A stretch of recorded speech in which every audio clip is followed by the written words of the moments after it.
Dans cet exercice, on s'intéresse à un panneau solaire dont on connaît le rendement ainsi que les dimensions. On souhaite calculer dans la première question l'énergie électrique qu'il peut produire en un an.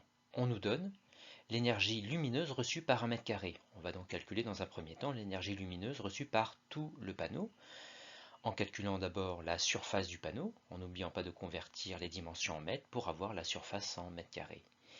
L'énergie lumineuse reçue par jour est donc obtenue en multipliant l'énergie reçue par mètre carré par la surface en mètre carré, ce qui donne bien une énergie lumineuse en kWh, soit 3,7 kWh d'énergie lumineuse reçue par jour. On en déduit l'énergie électrique produite par jour par le panneau grâce au rendement. Cette énergie correspond à 15% de l'énergie lumineuse reçue, soit, en remplaçant par les valeurs numériques, 0,56 kWh d'énergie électrique produite par jour. Et pour en déduire l'énergie électrique produite en un an, il suffit de multiplier cette valeur par le nombre de jours dans une année, soit 365.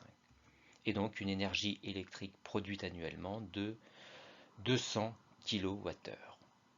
On peut alors en déduire le nombre de panneaux en divisant le besoin annuel, ici de 4000 kWh, par ce que peut produire un seul panneau en un an.